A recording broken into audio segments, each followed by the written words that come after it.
ये हमार बेटी है।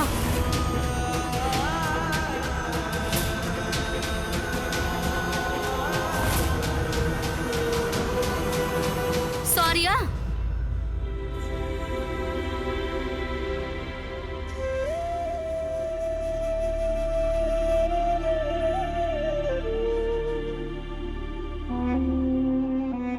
नाराज बारा हमरा से?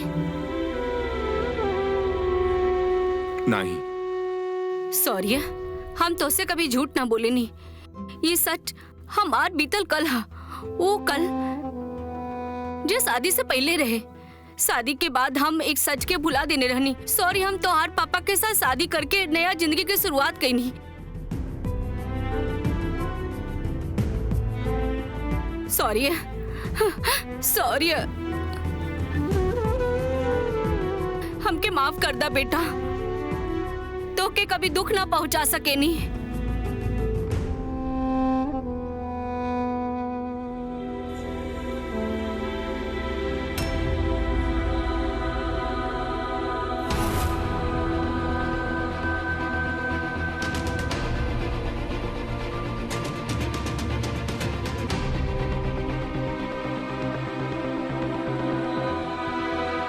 माँ, का तू अंजलि खाती हम सबके छोड़ दे को?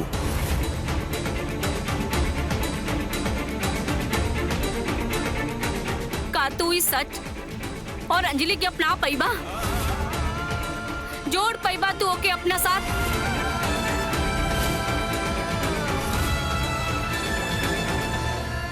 सॉरी, हम तोरा पर या केकरो और पर रिश्ता के निभावे के लिए दबाव न डाल सके नहीं।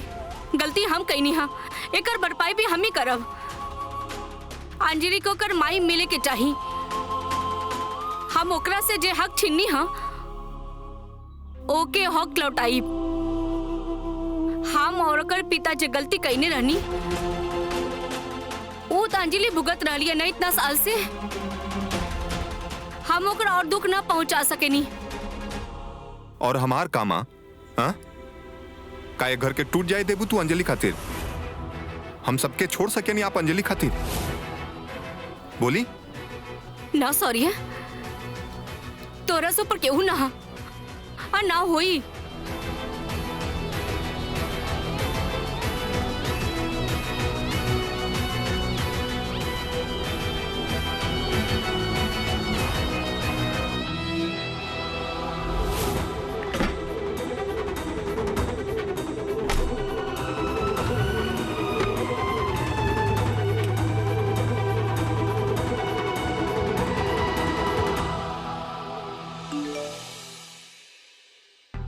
केकर मैसेज आ गई? हाँ कांता बहन जी, हम कल है आए महक के समझाए, उनका आबे से रोके हुई। अरे घर की बात बाहर जाई तब बहुत जगह साई हुई। अब आबे के कोनो जरूरत ना।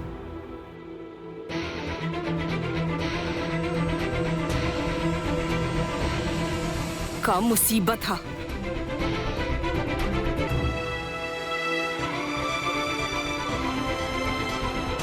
आबे के जरूरत ना हा।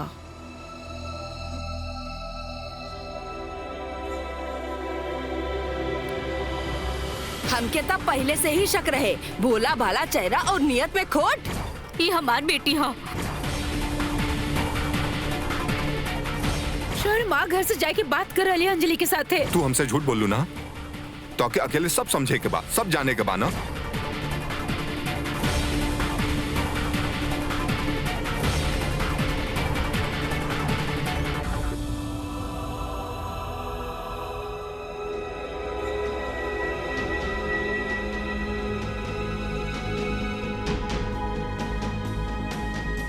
रात के 12 बज रहल बा, शोर अभी तक घर नहीं खियाई।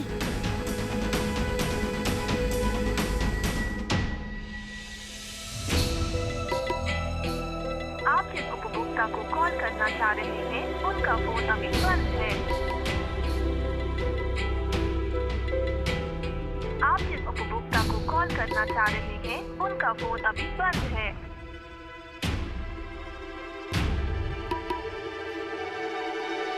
हमेशा रूठ के चल जाला। कबो भी कोनो भी प्रॉब्लम साथ में बैठ के डिस्कस ना करी। लाइफ पार्टनर है तो हमसे बात शेयर ना करबा तो केकरा से बात शेयर करबा शौर्य।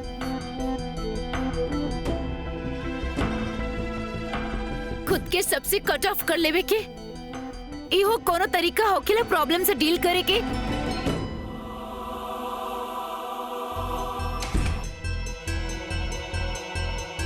शौर्य आगल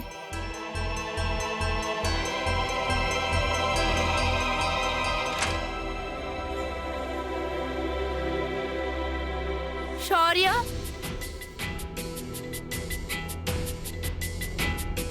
शौर्य तू बारा का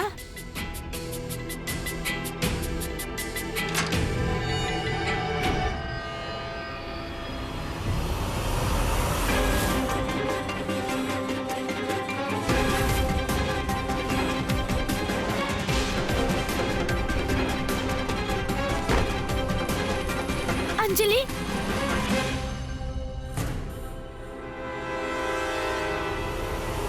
अंजलि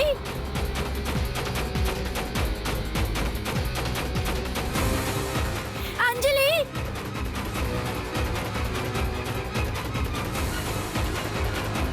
अंजलि अंजलि अंजलि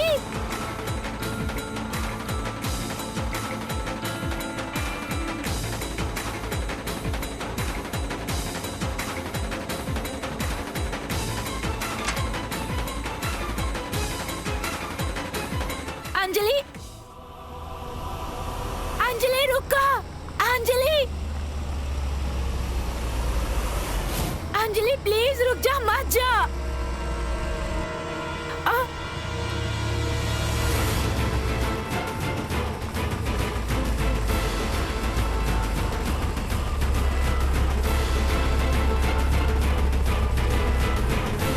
अंजलि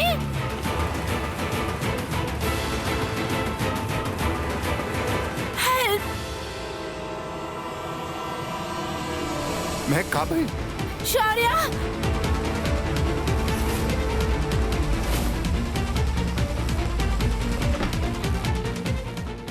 लेकिन भइल का बा महक? शौर्य अंजलि घर से भागत रहली। ओके हम रोके गए ने ओकरा से पहले ही वैन आ गई और के उठा के ले गए। प्लीज जल्दी चला। अंजलि अंजलि बेटा दूध पीला।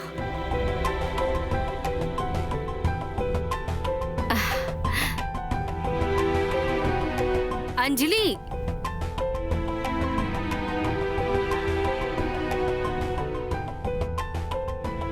अंजलि बेटा दूध पीला।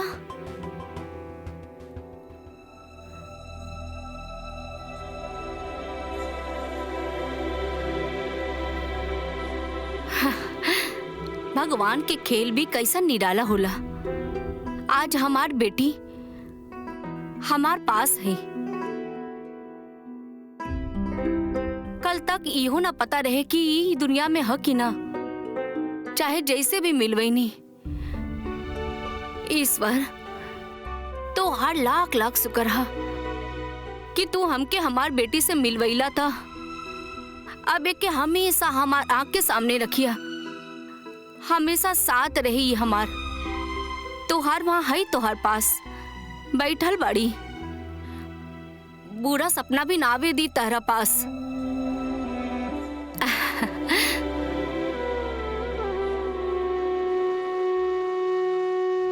अंजलि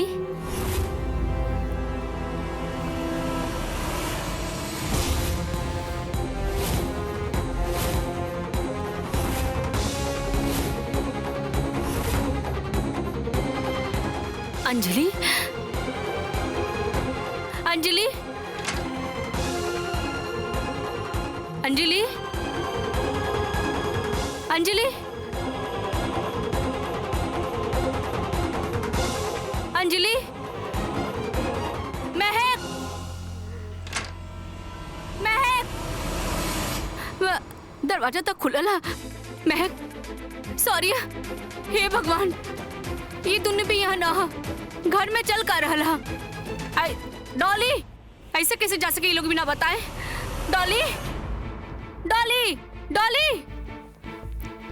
1 मिनट, लाइट जलाई दी पहले। का दीदी आप डरा देनी का भूत प्रेत बनल भटक रहनी हो घर में? डॉली, का वो भाई? अंजलि अपना कमरा में ना हो। सॉरी, महक भी गायब हो। पता न कहाँ चल गई ले। हमके बहुत घबराहट हो रहा। ये सब कहाँ चल गई ले? इतना रात के वो। हाँ, फोन करके देखा तानी।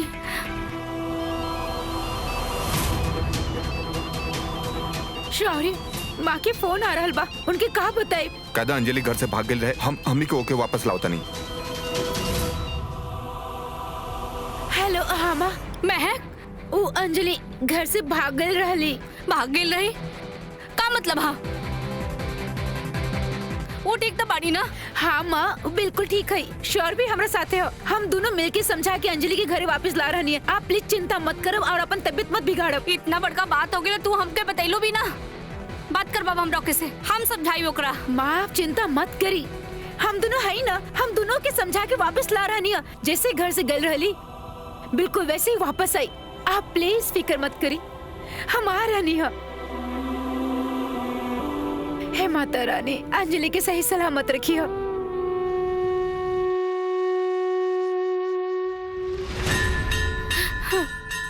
हे माँ, हमार अंजलि की सलामत लौटा दिया।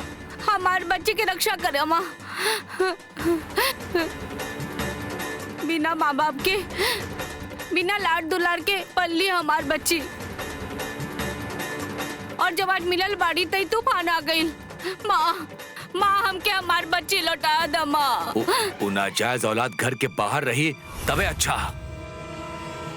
एक शब्द चुभे वाला मत कहिया। साफ साफ कह देनी आपके। आप बहुत कह लेनी और हम बहुत सुन लेनी। अब न सुनब।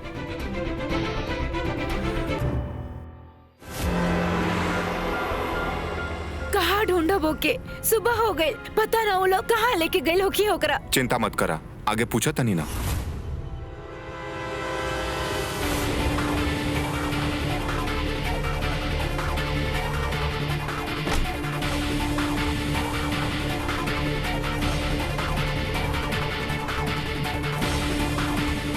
मैं को काम कर जा, वहां देखल जा। हाँ चला।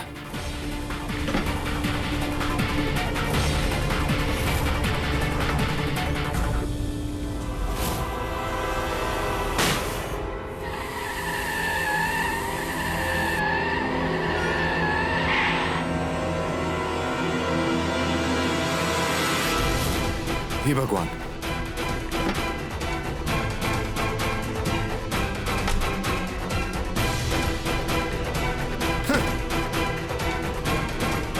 शौर्य, ई कब है? टायर पंचर हो गई बा। यहाँ तो दूर दूर तक केहू ना हो। अब का करी? हमने की पैदल चले के पड़ी और वो कोनो तरीका नहीं है। चला।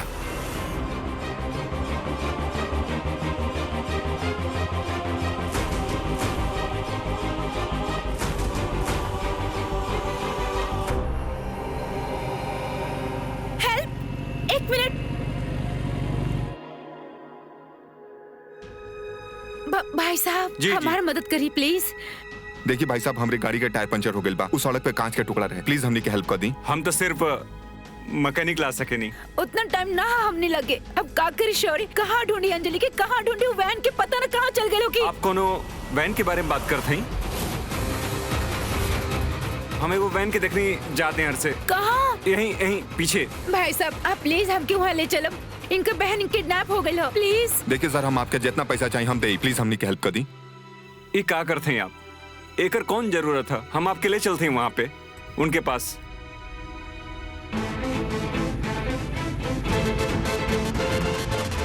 पूरा हलवैन जे में वो लोग अंजलि के किडनैप करके ले गए रहले।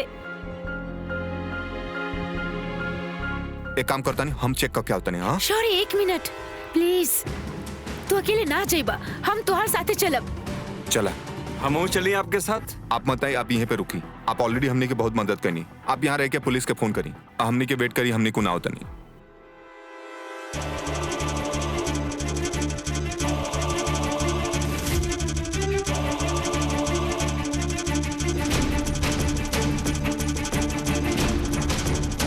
हेलो हेलो, कहा ट्रक आवा तो 5 मिनट में।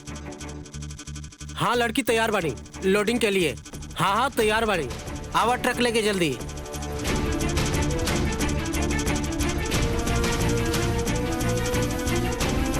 शौर्य शायद उहे ट्रक की बात कर रहल बा। महक सुना, तू वहां पीछे छुपा, हम अंदर जाके देखा तनी का चलता।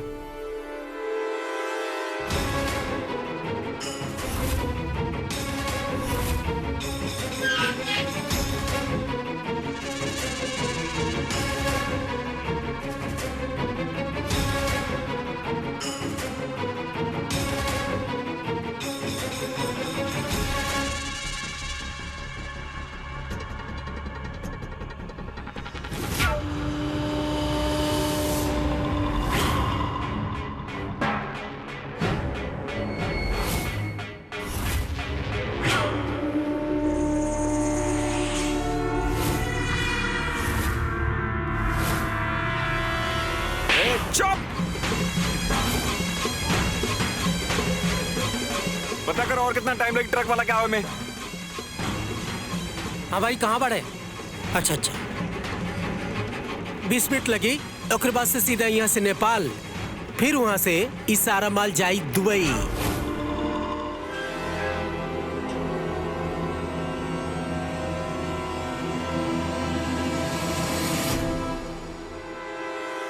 का भाई शौर्य? अंजलि अंदर बा, ह्यूमन ट्रैफिकिंग के केस बा, ये लड़किन के किडनैप करके बेचल जाता। उ ट्रक ना इलेकियन खाती आवता, हमने के ट्रक के रुके के पड़ी। मैक सुना, तू वहां छुप जा, हम जाता नहीं। ध्यान से।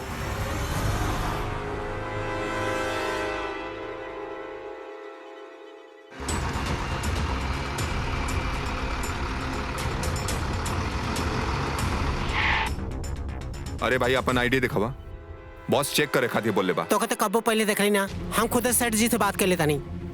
हाँ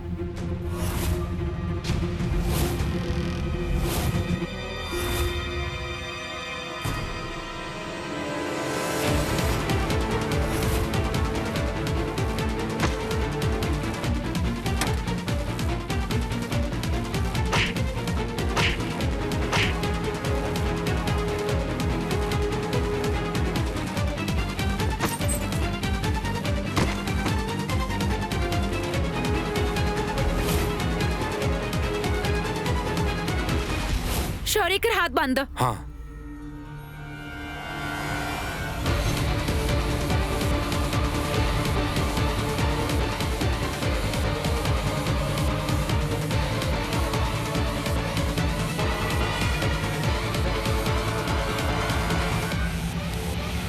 लिसन, तू ट्रक चला के हम भी पीछे पीछे आवा।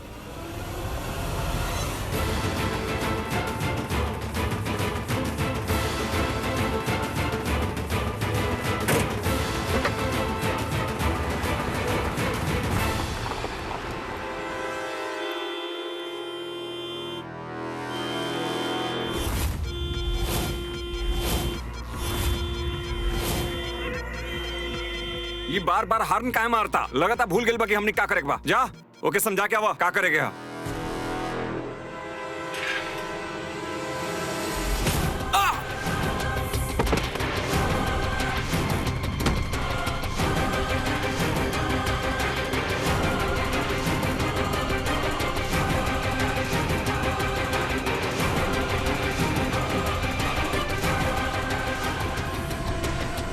उस साला भाई ले आइल काहे ना?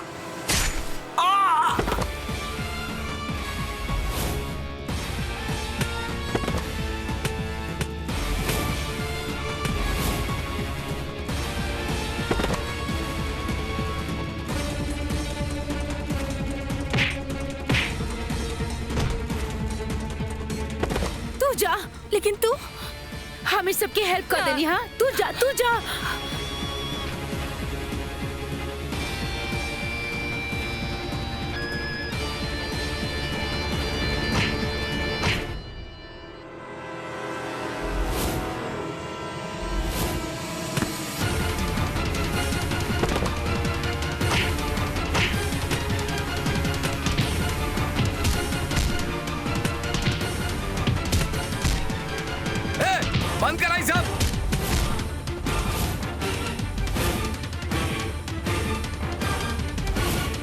जहाँ से आयल हो लौट जा, वरना इस सब लड़की मारल गई हैं। देख देख ओके छोड़ दे, हमके यहाँ रख ले।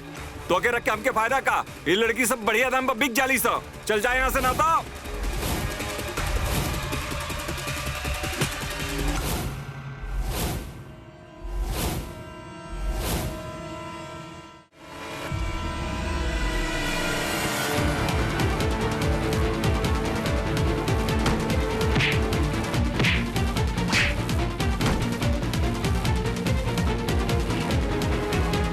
घिनावेला हमका तोहरा जैसन लोगन से। यहाँ से तो हमरा बहन के छेड़े रहला ना, ई लड़की के बेचबा तू? हाँ, अरे वो हमार बहन नहीं, खिलौना समझ के छेड़े ले। हाँ, ये यहाँ से छेड़े रहे ना। सौर्य छोड़ा छोड़ा, मर जाई हूँ। सौर्य सौर्य सौर्य छोड़ा, मर जाई हूँ।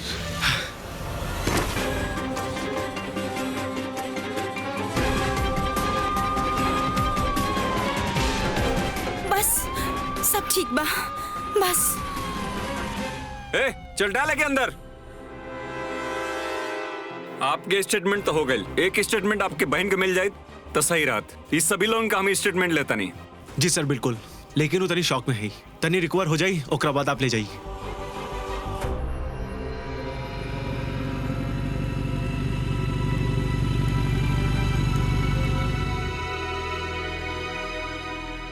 Thank you so much. तू तो फरिश्ता जैसा नेला हमार मदद करे खातिर, और हम आपके नाम भी ना पूछनी। हाय, हम सूरज हैं। आपकी मदद हमनी पर एहसान से कम ना हा। आपके कबो भी कोनो भी चीज की जरूरत होखे, आप प्लीज बेझिझक बता दिया। जी, आप जैसा अच्छे लोग अगर ये दुनिया में रही ना, तो पुलिस वाले की कोनो जरूरत नहीं के बा। ऐसा कुछ ना है। हम इतना बड़ा काम ना करनी है, हम तो बस आप सबका मदद करनी है। हमारे आगे की और मदद करी। आप ठीक बानी ना? Thank you. हम शौर्य खन्ना ही, व्हाइट चिलीज हमारा रेस्टोरेंट है, वसंत कुंज वाला। कोनो हेल्प हो तो जरूर बताई। जी, एक्सक्यूज मी, चलिए आप लोगों के घर ड्रॉप करता नहीं। Thank you. आई गेस हमके भी वो लड़की सबके साथ जीप में जाए के चाहिए। पागल हो गई लुका तू अपन घर जेबू। वो हमार घर ना है, आप लोग के घर है। ऑलरेडी हमारा वजह से वहाँ बहुत प्रॉब्लम्स क्रिएट हो चुका है। हम माँ के लिए और आप लोग के लिए और प्रॉब्लम क्रिएट ना करे के चाहता नहीं। अंजलि प्लीज। अंजलि, महक कहली ना घर चला तो घर चला, गाड़ी में बैठा।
बारा ना, पता है कितना टेंशन हो गई रहे हमके। कब से इंतजार कर रही तू लोगन के। माँ चिंता ना करी, सब ठीक है।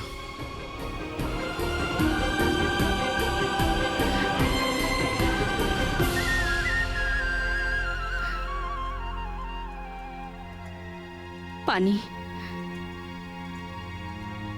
कुछ पता चलन के रहे वो लोग? अरे जीजी, पता का चली वो लोग के हैं? ये बतावा कि उनका पहले से पता रहे कि अंजलि बाहर जाए, वो हमरा घर के बाहर ही बैठल रहे। तोहरा पीछे ही गुंडा बदमाश काहे पड़ल रहे? मुंबई में गुंडन के डर से भाग लू और दिल्ली में तक खुद के किडनैप करवाए लू। एक बता लड़की, एक गुंडा बदमाश जहाँ जहाँ तू जालू तोहार पीछे पीछे आ जाले। मामला का बाई ई उहे गुंडा रहे जो मुंबई में हमरा पीछे पड़ल रहे। पहले ही हमके वहाँ के डांस बार में नचाए के चाहत रहले, लेकिन हम कुछ भी कह के वहाँ से भाग गई नहीं। अब हमके यहाँ से किडनैप करके दुबई ले जाके बेचल के चाहत रहे। You stop this nonsense. वो गुंडा तुहार पीछे ही ले पड़े रहे, कहा कि वो लोग भाप लेलस रहे, तुहार खून ही गंदा है।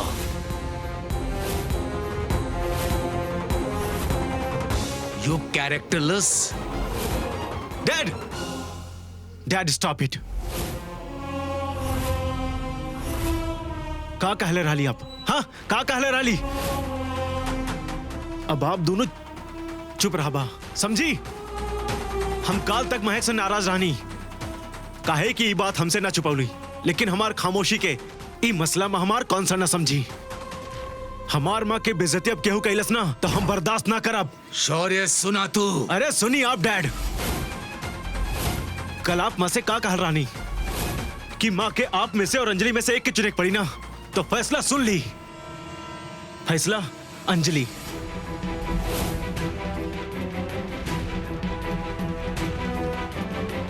अगर आपके हमारा फैसला पसंद नहीं किया ना तो जा सके नहीं आप।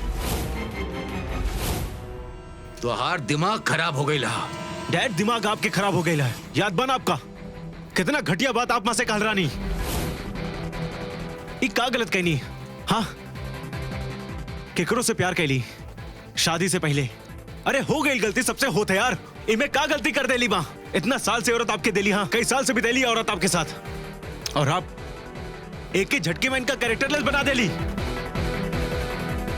और आपकी का? हाँ आपकी का? हाँ आप भी तो दूसर शादी कर रानी। पहली शादी से ही बच्चा जो ना आपके सामने खड़ा है, और दूसर शादी पैसे के लिए है ना?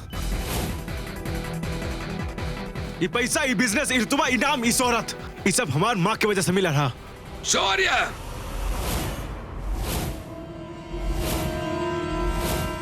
ये घर से ना तो माँ ना ही अंजलि कहीं जाई।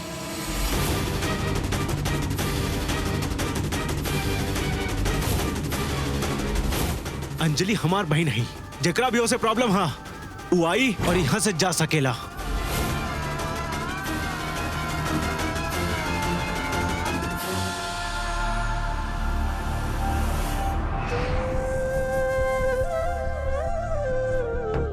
ई तो हर भाई के घर बा, तोहके केहू कुछ ना कर सकेला। आराम से रहा, केहू से डरे के कोनो जरूरत ना। तोहार पुरान जिंदगी एको बुरा सपना रहल, अब वो खत्म हो गई।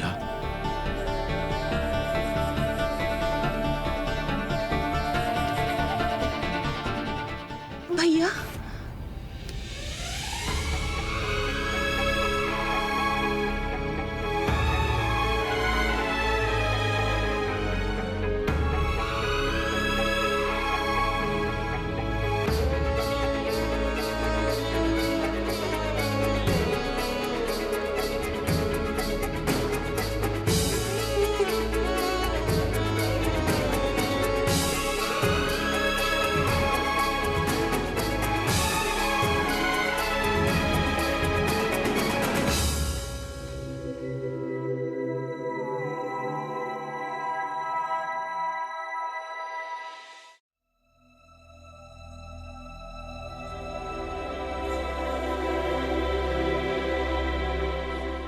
अंजलि, अब आ बेटा बैठा।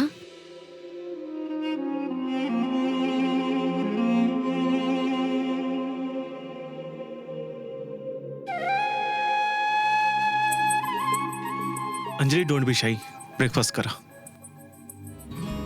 आज हम एकदम कड़क देसी ब्रेकफास्ट बनेले बानी, आलू पूरी, अंजलि के पसंद के। तो कहले रहो ना मुंबई से आते वक्त तरह के ही पसंद बा। हम आज स्पेशल जीरा वाला आलू बनेले बानी, स्पेशल अचार के साथ। टेस्ट करा। पता, महक के हाथ के खाना खुश नसीब लोग के ही मिलेला। महक अपन खाना में प्यार परोसेली।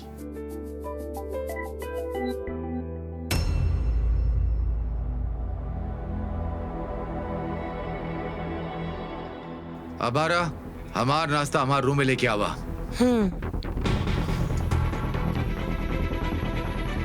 हमके यहाँ नाश्ता इनके साथ हजम ना होगी।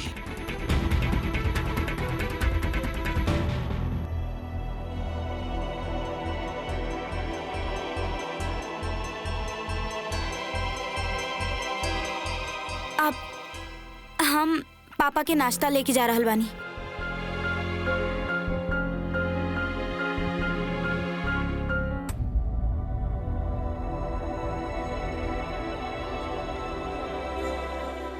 का भइल बेटा, तू कुछ खा न रहलू हा?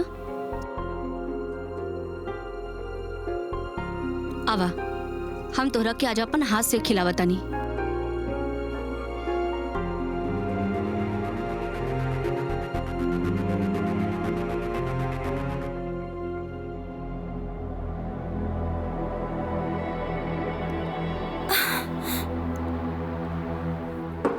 पापा, पापा आप ही का कर रहल बानी? देखी पापा, जल्दबाजी में प्लीज कोनो भी फैसला मत करी। ए तरह से नाराजगी से का होई?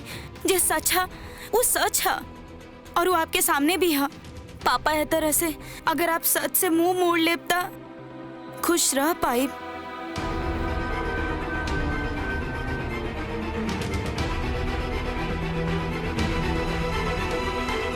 हेलो ड्राइवर, गाड़ी बाहर निकाला, एयरपोर्ट जाए के। हाँ ना माँ, बस हमार पेट भर गई। ऐसे कैसे? एक पूरी अभी और खाए के पड़ी।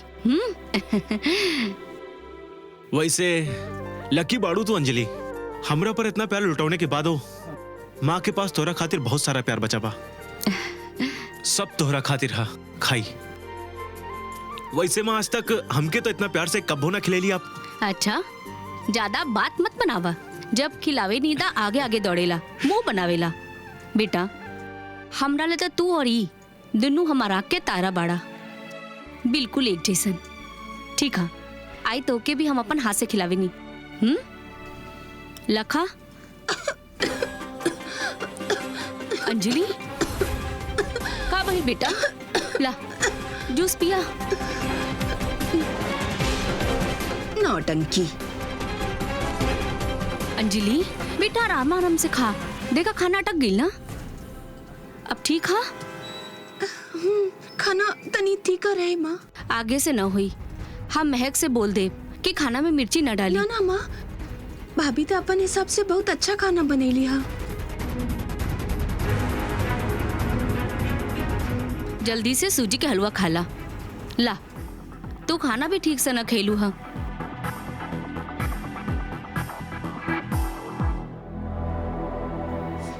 पापा, पापा जा रहल बानी।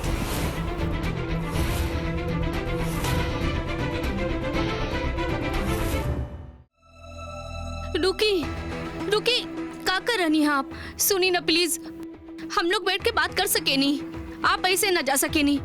महक सॉरी, प्लीज प्लीज बेटा अपने पापा के समझावा। बेटा प्लीज इनका के कोई समझावा। पापा प्लीज प्लीज एक बार हमने सबके साथ बैठ के बात तो कर ली। आप ए तरीके से जाइब ता माँ पर हमने सब पर का गुजरी। प्लीज सोची। आप ऐसा काहे कर रही हम सबके साथे? प्लीज मत जाई, हम सब बैठ के बात कर लेते ही ना। अगर आप कहब तो हम ही घर से चल जाई, मगर आप और अंजलि कहीं ना जाई। हम कोनो रास्ता। सब बात है सस्ता ई बा कि तू अपन नाजायज औलाद के चुनलू हा और अपन पति के रिजेक्ट कैलू हा। हमार ई बेटा अपन सगा बाप से बढ़ के अपन सौतेली कैरेक्टरलेस माई के चुनलस हा। आई होप तू अपन माई के बुढ़ापा के लाठी बनबा, बट सन तू हमके बहुत डिसअपॉइंट कैला हा।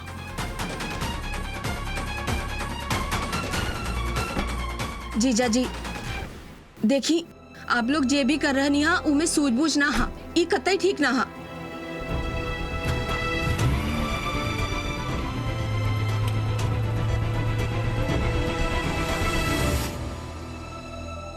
ई लड़की अकेले सब गटक रही हा। अरे घर की शांति भंग करे के ना जाने कौन से नरक से आ गई हा। माँ हमके ना यहाँ आवे के ना चाहत रहे। हमके पता रहे कि हमरा वजह से आपको कोनो ना कोनो प्रॉब्लम जरूर होगी। I am sorry, I am really sorry माँ। शौर्य, चली आप अंदर चली। इतना बड़का बात हो गई और ई लड़की के आंख से एको आंसू ना आइल। शौर्य, शौर्य प्लीज देखा, सबसे जिम्मेदार तू बड़ा है घर में। You the man of the house. Please Shaurya, तोहरा के ही पापा के समझावे के पड़ी, तोहरा के ही ये सब हैंडल करे के पड़ी। प्लीज शौर्य, हमरा खातिर बात कर ला।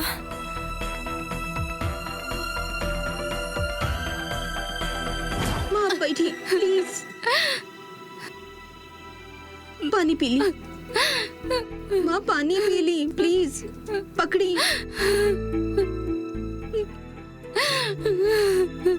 माँ, प्लीज रोए बंद करी। माँ प्लीज रोए के बंद करी, आपकी तबीयत खराब हो जाए। काश हम कुछ कर पाई थी, लेकिन हम माँ अगर आपके ठीक लगा था तो हम अभी भी यहाँ से जा सके नहीं। माँ ओकरा बाद एटलीस्ट यहाँ पर तो सब ठीक हो जाए। अरे डैड के समझावे के कोनो फायदा ना, अपन जिद पकड़ के बैठे। अरे ब्लैकमेल करे पुत्र आए हैं, लेकिन हम उनका आगे झुके वाले ना हैं। अंजलि हमार बहन हा और डैड ही सच अपन जिद के बदल ना सकेले। सजा अगर केकरो मिली त हमके मिली। ई में तोहार कोनो गलती ना हा। तू कहीं ना जेबू। महक, डैडी घर से अपन ईगो की वजह से गए हैं। अरे उनकर जाए बिल्कुल अनफेयर हा, गलत हा। वो माँ की गलती के सजा ओकरा के देता नहीं, समझनी महक। और आज एगो पुरानी गलती पर इतना ईगो दिखावा ताने और ये हमरा के स्वीकार नहीं खे। शौर्य, शौर्य तू सही कह रहल बाड़ा। बाकी पापा क्यों घर से बाहर रहल वो भी तो सही ना बा ना। देखा, हमनी के ही कोनो न कोनो सॉल्यूशन निकाले के पड़ी।